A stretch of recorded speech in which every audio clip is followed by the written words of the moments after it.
Jadi ini luar biasa, baru berapa tahun. Bagaimana dibayangkan kalau nanti sampai seperti Soeharto 30 tahun?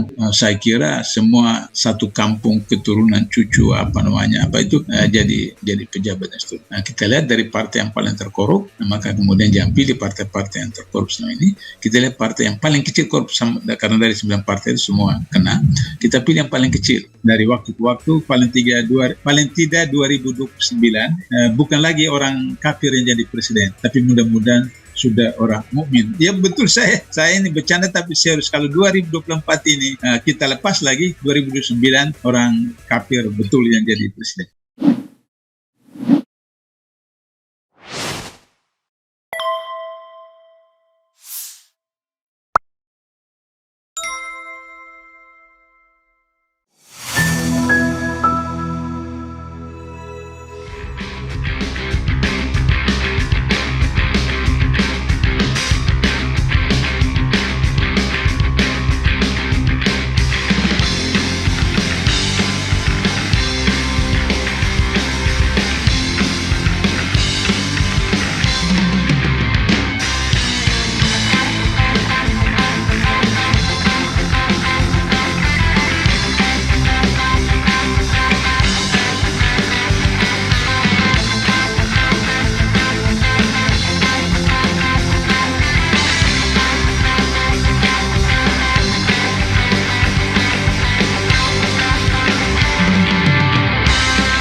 Ya, tadi saya di mobil dalam perjalanan ke rumah, saya ikuti pencerahan dari Pak Ismail Yusanto, dan kemudian di rumah tadi saya ikuti pikiran-pikiran tanda petik nyentrik dari Dr. Taufik seperti itu, dan itu memang sesuai dengan apa yang disebut corruption sebagai extraordinary crime, kejahatan luar biasa.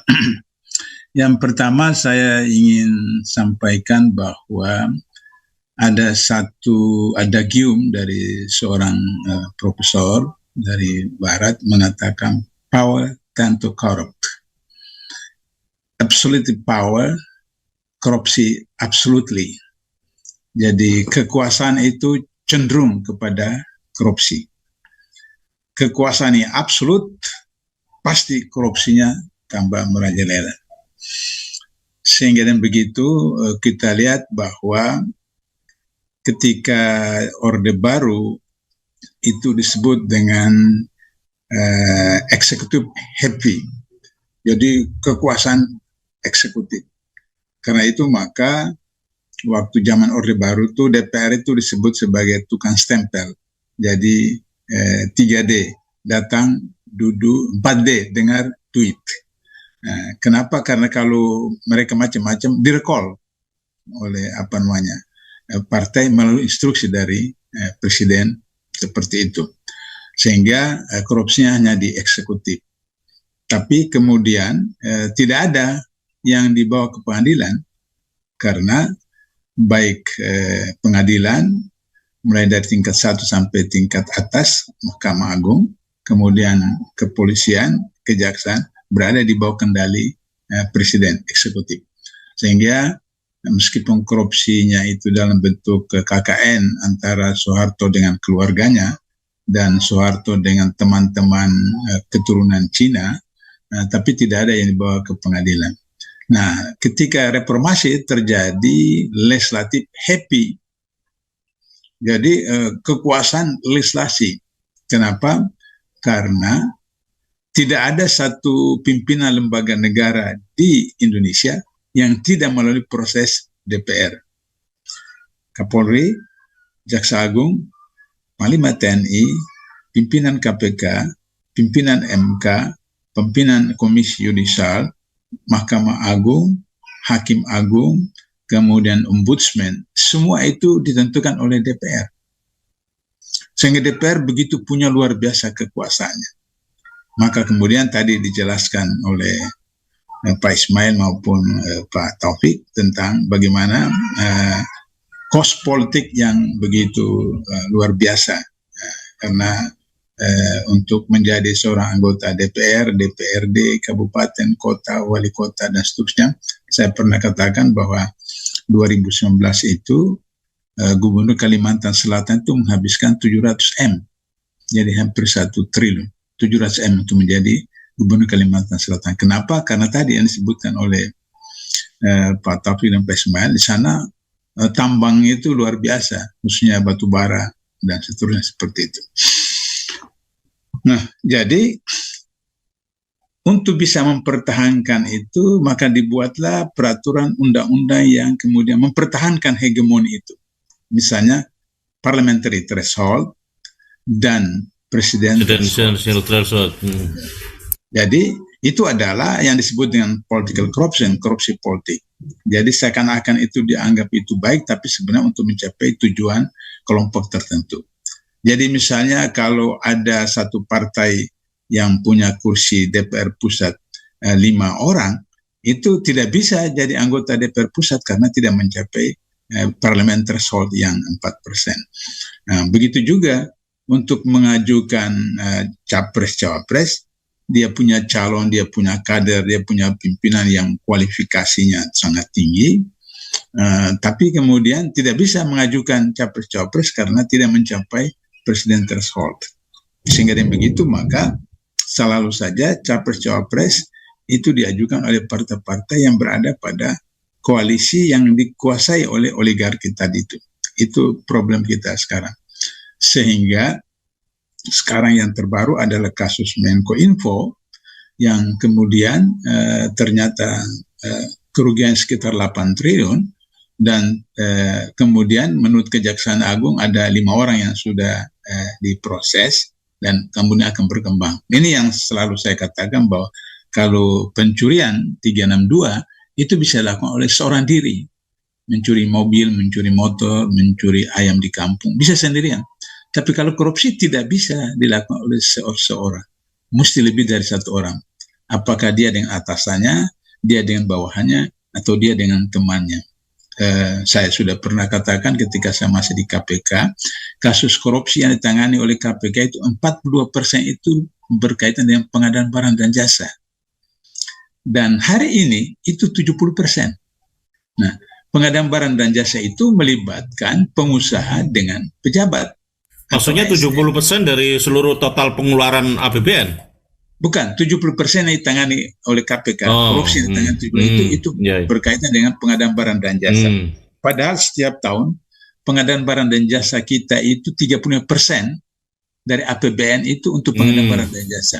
Jadi kalau sekarang ini 3.000 triliun, berarti 35% dari 3.000 triliun itu untuk pengadaan barang dan jasa untuk seluruh Indonesia. Nah itu 70% itu dikorupsi karena 70% yang ditangkap KPK tentang pengadaan barang dan jasa. Jadi kita hitung secara matematik, berarti 3.000 triliun itu yang dikorupsi adalah 35% kali 70% kali 3.000 triliun. Nah itu berapa itu? Seperti itu. Ya sekitar 800-an triliun lah seperti itu. Nah itu yang dikorupsi. Sehingga dengan begitu maka kemudian terjadi akumulasi. Nah kasus Menko Info itu kan tidak mungkin hanya menteri sendiri, karena menteri kan sebagai penguat kuasa, pemegang kuasa di satu kementerian. Tapi kan dia menandatangani itu melalui proses dari bawah, dari dirjen, dari direktur, dari kepala bagian dan seterusnya. Sehingga itu kemudian, sehingga tidak mungkin hanya menteri saja, seperti itu. Nah, dengan demikian maka karena ini koalisi, maka tidak mungkin bahwa hanya Nasdem saja. Partai koalisi yang mempunyai andil di dalam mengajukan presiden threshold untuk Pilpres 2014 atau 2019 itu akan bisa terlibat seperti itu.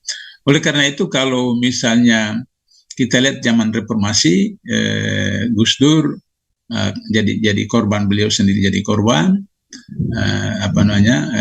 Habibie karena beliau besar di Jerman, jadi tanda petik menjadi orang yang relatif liberal sehingga demokratis sekali. Jadi ketika pertanggungjawabnya di MPR tidak diterima, ditolak, dia kemudian tahu diri. Untuk apa saya maju lagi? Padahal tidak ada undang-undang yang melarang bahwa seorang presiden yang ditolak laporan pertanggungjawabnya tidak boleh maju menjadi calon presiden. Tapi karena beliau besar di Eropa, negara demokrasi, demokratis, maka beliau menolak.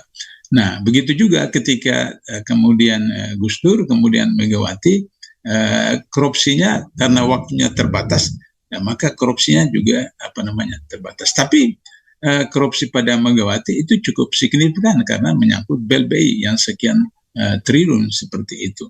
Nah, kemudian kedatangan ke SBY, maka beberapa menterinya yang kemudian terlibat, tapi yang paling dahsyat memang pada waktu Jokowi ini, luar biasa. Jokowi itu sampai, saya ingat Soeharto itu 32 tahun, maka pada tahun terakhir pemilu 97 itu baru anaknya menjadi Menteri Sosial, dan saya hitung itu masa jabatannya kurang dari 3 bulan, karena 97-98 lengser. Dan kemudian beliau pernah jadi anggota MPR dari fraksi Golkar. Nah, kalau zaman Orde Baru itu kan anggota MPR itu ada yang diangkat mewakili golongan, kelompok, kemudian ABRI dan seterusnya. Nah, sedangkan kalau yang dipilih itu anggota DPR yang kemudian menjadi anggota MPR. Itu Soeharto 32 tahun. Hanya beberapa bulan terakhir anaknya menjadi menteri, dan sebelumnya 5 tahun menjadi anggota DPR. Jokowi baru periode pertama itu kemudian dengan kasat mata dan mencolok dan tanpa malu memaksakan anaknya menjadi wali kota Solo. Padahal waktu itu kita tahu bahwa PDI punya calon, yaitu ketua PDIP sendiri di Solo, dipanggil ke istana untuk kemudian harus mengundurkan diri, sehingga kemudian Jokowi memaksakan agar supaya anaknya jadi wali kota. Jadi ini luar biasa, baru berapa tahun. Bagaimana dibayangkan kalau nanti sampai seperti Soeharto 30 tahun, saya kira semua satu kampung keturunan cucu jadi pejabat dan seterusnya. Begitu juga mantunya dan di Medan juga begitu. Nah, sekarang yang paling tidak tahu malu atau apa, saya tidak mengerti juga. Saya suka untuk menemukan kata-kata yang tepat. Anaknya yang bungsu itu mau jadi wali kota di Depok, di tempat saya.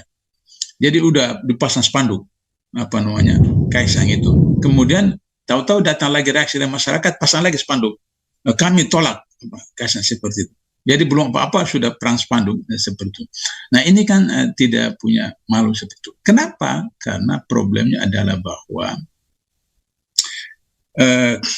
koruptor itu kan punya 3 kekuatan. Pertama punya duit, kedua punya geng, yang ketiga punya senjata. Jadi kalau misalnya tidak ikut, dikasih duit. Kalau tidak mempan, menggunakan gengnya. Kalau masih tidak ikut juga, pakai senjata. Nah, dulu kasus Nazarudin Antasari itu menggunakan senjata. Sudarno novel itu sebenarnya juga mau dibuat seperti itu, seperti Nazarudin. Tapi karena di pengadilan ditemukan peluru yang digunakan untuk menembak Nazarudin itu peluru dari mana, nah, maka kemudian mereka tidak lagi menembak, tapi menggunakan air raksa untuk mencederai novel. Jadi itu Nah, hari ini menggunakan geng. Jadi misalnya Surya Paloh itu orang Aceh, Jokowi itu orang Jawa dan Solo. Nah, saya tidak tahu Solo asli atau apa, walau seperti itu, tapi diketahui bahwa orang Solo. Nah, orang Aceh tidak mengerti bahasa orang Jawa. Jadi dulu ada kisah lucu sedikit sebagai intermezzo. Waktu asas tunggal tahun 84, 85 seperti itu. Terus kemudian Soeharto mewajibkan semua harus pakai asas Pancasila. Maka Pak R. Pahrudin, Ketua Umum Muhammadiyah waktu itu, ketemu Pak Harto di istana, di Binagraha. kata Pak Harto, Pak AR, ini Pancasila, ideologi negara harus kita jadikan asas bagi semua ormas. Kata Pak AR, terus ketika mau pamit pulang di pintu, kemudian kata Pak AR, Pak Harto, Muhammadiyah ini ormas yang besar, karena itu saya minta Muhammadiyah dikecualikan dari asas tunggal Pancasila. Kata Pak Harto, Nah, wartawan orang asing tanya sama wartawan Indonesia, itu apa? Iya. Maka kemudian akhirnya berita besok itu beritanya bahwa Pak AR Parudin setuju menerima asas tunggal, Pak Harto mengatakan setuju Muhammadiyah dikecualikan dari asas tunggal. Jadi itu Nah, Surya Paloh nggak ngerti apa yang dimaksud dengan Jokowi. Jangan gerusu-gerusu, jangan buru-buru. Nah, itu kalau dalam bahasa orang Ambon seperti atau Aceh itu jangan, tidak boleh apa itu. Tapi Surya Paloh nggak ngerti itu bahasa Jawa begitu itu, jangan gurus-gurus jangan macam.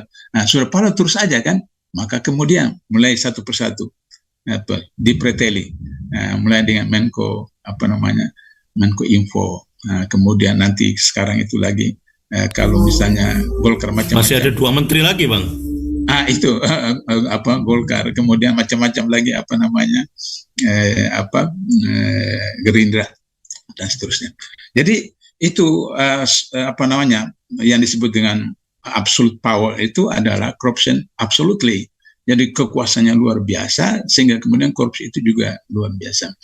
Nah, oleh karena itu maka kalau misalnya tadi Dr. Taufik mengatakan extraordinary power, extraordinary action dengan people power, saya setuju saja. Cuma saya punya pengalaman pimpin unjuk rasa ketika sidang MK, cuma berapa ratus yang datang.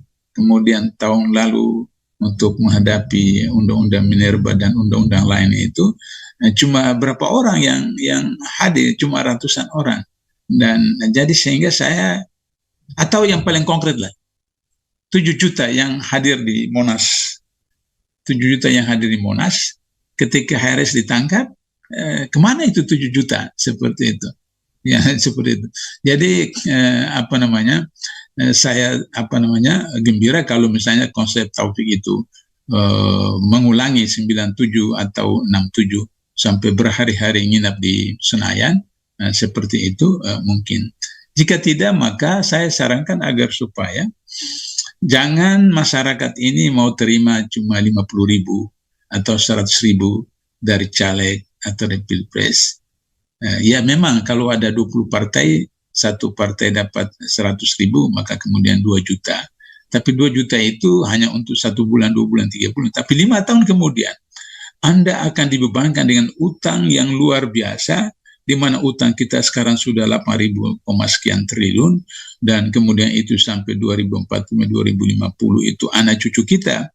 Kemudian hutan kita sudah stadium 4, kemudian laut kita itu terumbu karang 70% sudah rusak, dan kemudian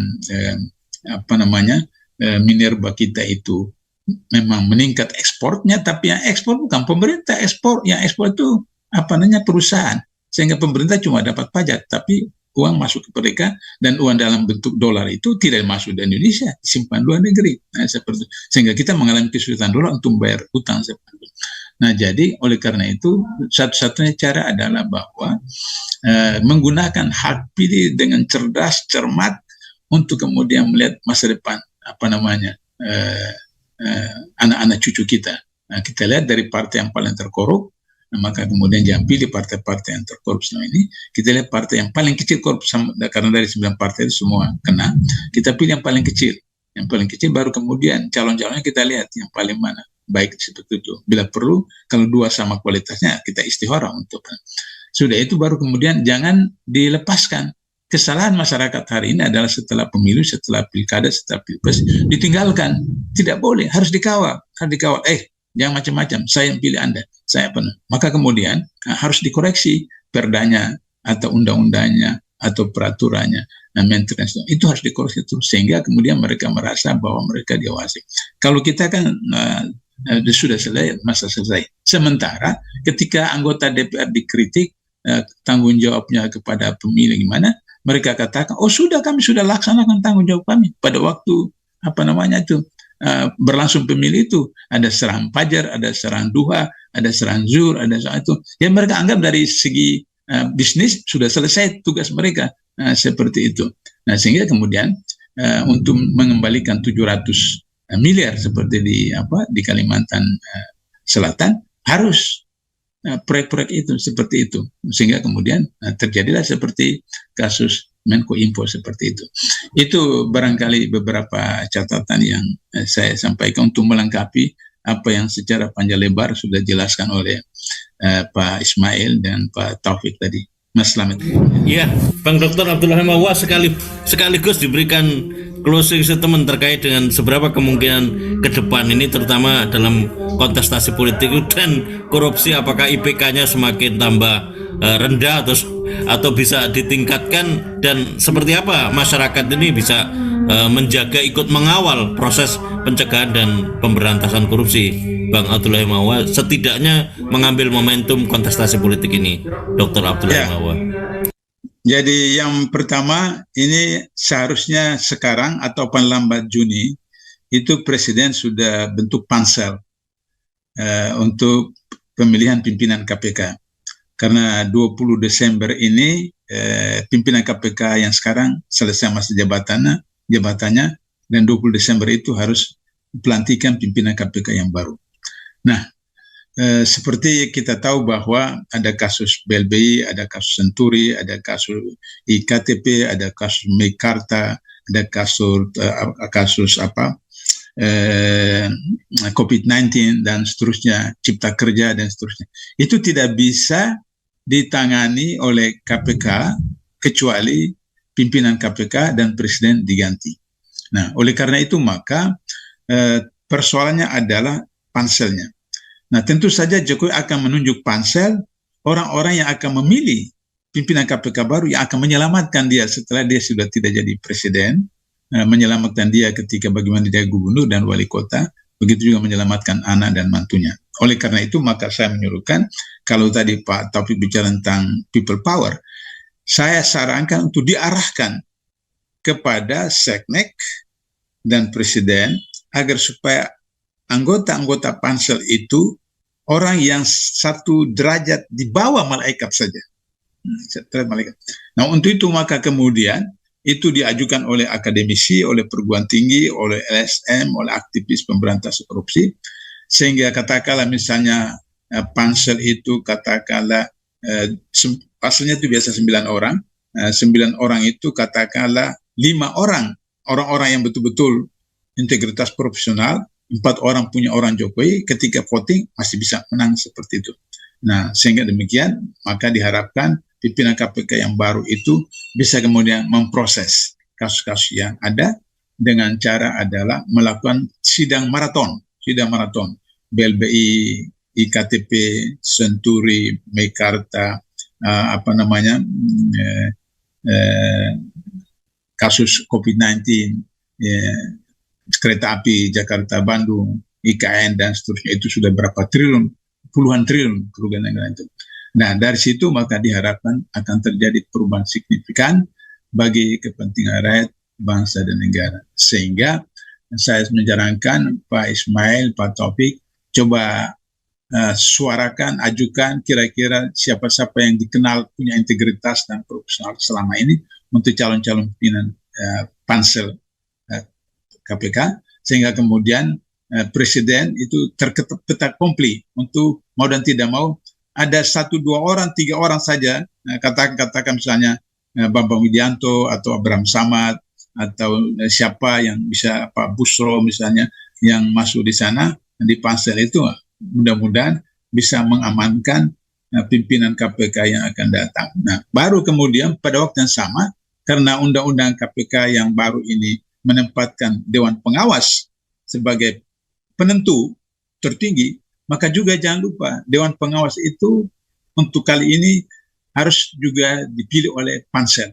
Nah, pansel ini yang kemudian bisa memilih pengawas-pengawas yang betul-betul punya integritas, dan kemudian mereka duduk di situ tidak lagi pikirkan soal keluarganya, tidak lagi pikirkan soal dirinya, tapi hanya mau berjihad mengharapkan surga saja, sehingga dia tidak peduli apa lagi, pokoknya ibadah saja, menangkap orang, dan seterusnya, sehingga kemudian apa yang dimaksud dengan kerugian keuangan negara itu bisa dikembalikan, dan dengan demikian maka kemudian salah satu syarat bagi capres yang ingin kita pilih atau kita agungkan, kita unggulkan, agar supaya recovery undang-undang perampasan kekayaan itu harus disegerakan, disahkan ketika terjadi DPR yang baru, baru kemudian undang-undang KPK dikembalikan kepada undang KPK yang asli, dan kemudian polisi, jaksa, Mahkamah Agung